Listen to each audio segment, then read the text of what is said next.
So Bob, obviously a very bad first half, good second one. So what was the difference between the two? We played a lot harder in the second half. We executed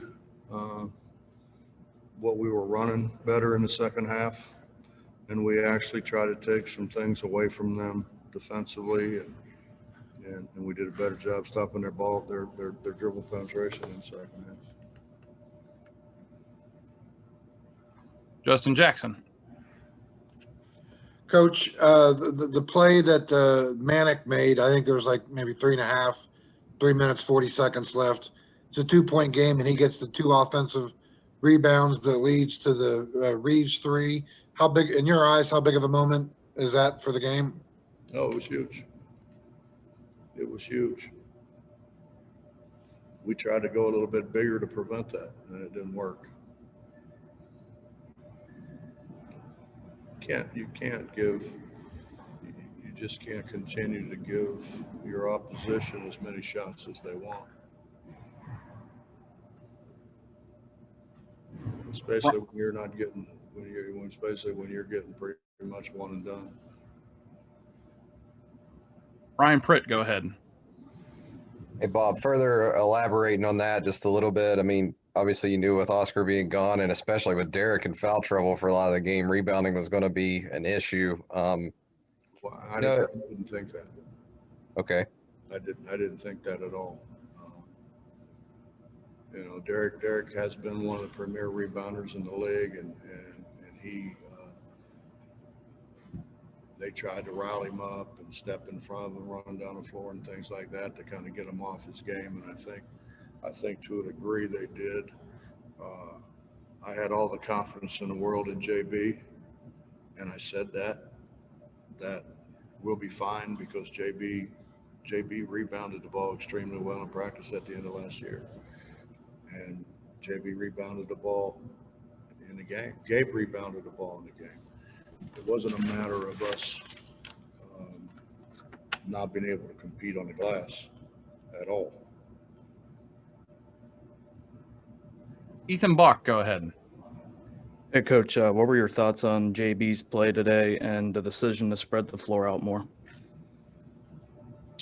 Well, I thought JB played well. JB played well. We didn't do a very good job with spacing, but it was we've kind of worked on that for 2 days, but we need more time. We just didn't back cut. We didn't ball screen. We didn't use ball screens. We didn't get in the crease and draw the defense in where we could pitch it. And then for the life of me, I can't understand when a guy's open and we pass the ball to him, why they have to dribble it towards the defensive man so they can hop back. That just blows my mind.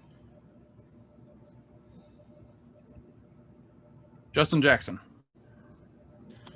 Coach, obviously Gibson had the big game for them. I think 8 threes. Obviously, last week Kansas hit a lot of threes. Oklahoma hit some threes on you today. Moving forward, 3-point defense, what adjustments would you like to make moving forward? I want us to play the way that everybody's used to seeing us play, and what other teams fear when they play us, that we're going to take things away. We're going to play harder than our opposition. We didn't do that. I mean, we went about as deep on the bench as we could go in the first half, just trying to find somebody that play hard.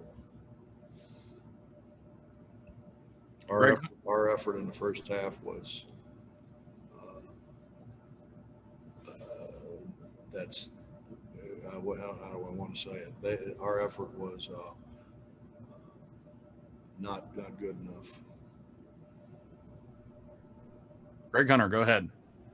Bob, what does the team have to do to get Derek involved a little bit more? Just 2 points out of him. I don't know if it's what they got to do or what Derek's got to do.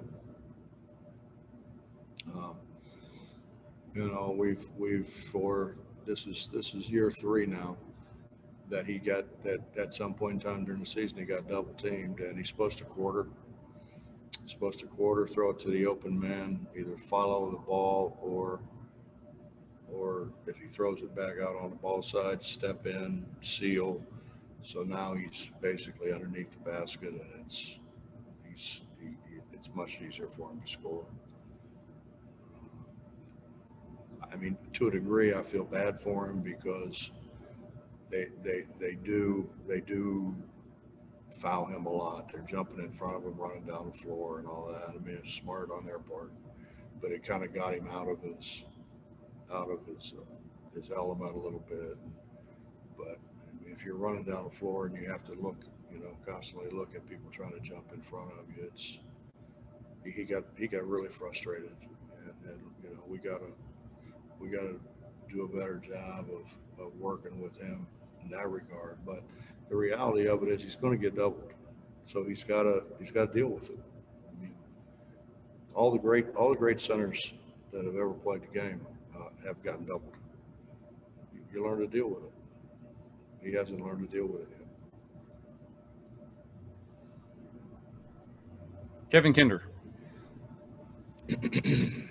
Coach, when someone is as hot as Gibson was, is there a point where you tell your defenders don't leave him even if you are in help position, or does that cause other problems that can lead to even more difficulty? Well, I know this is hard for you to believe, but I did tell them don't leave him. They still did. That's what I'm saying. I mean, we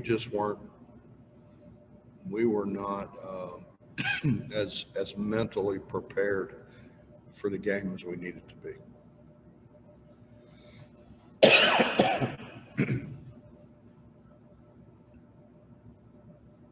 Justin Jackson. Hey, sorry about that, Coach. Obviously, you guys have a quick turnaround. Oklahoma State won today.